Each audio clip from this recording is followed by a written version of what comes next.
perayaan sejarah, perayaan ulang tahun laksanakan secara sederhana di kantor, di ruangan. Kalau perlu yang hadir hanya 15 orang, sisanya di Vkonken. Kita bisa menghemat 20 triliun lebih. Instruksi Presiden Nomor 1 Tahun 2025 tentang efisiensi APBN dan APBD menjadi angin besar yang menerpa seluruh sektor, termasuk dunia pendidikan tinggi. Universitas Hasanuddin sebagai salah satu perguruan tinggi negeri berbadan hukum tak luput dari dampaknya. Menurut Kepala Departemen Ilmu Pemerintahan Universitas Hasanuddin, Dr. Andi Lukman Irwan SIPMSI, bukan hanya soal anggaran yang menipis, tapi juga tentang bagaimana strategi harus diputar agar roda tridharma perguruan tinggi tetap berjalan di tengah arus efisiensi nasional.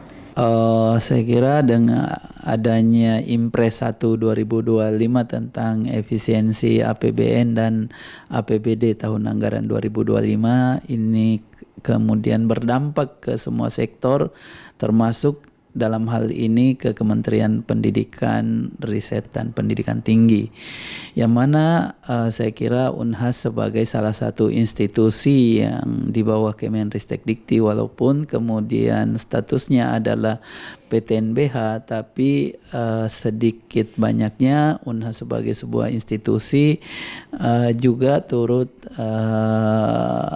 merasakan dampak kebijakan efisiensi anggaran di tingkat pemerintah pusat ini.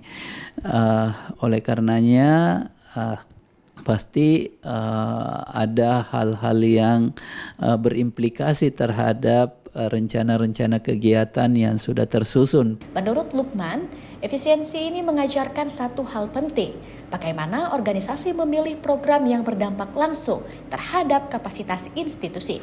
Unhas sebagai bagian dari perguruan tinggi negeri, mau tidak mau harus memaksimalkan potensi yang ada, mulai dari aset, SDM hingga kerjasama strategis dengan mitra nasional dan internasional. Sebab menurutnya, ketika anggaran kementerian mengalami refocusing, ketahanan instansi hanya bisa dibangun dengan kreativitas dan inovasi internal. Institusi pendidikan itu kan punya tanggung jawab tridharma ya, pendidikan, penelitian, pengabdian.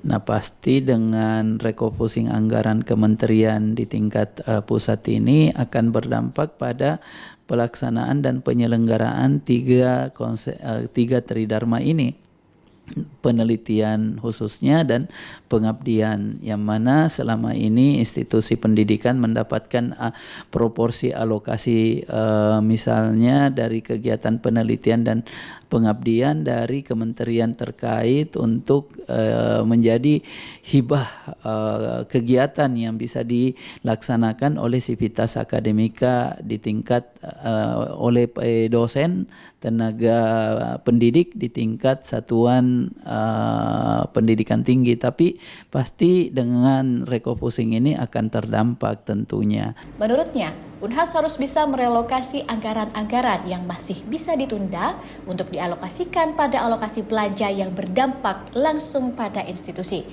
Gelombang efisiensi yang digulirkan pemerintah bukan hanya soal mengencangkan ikat pinggang.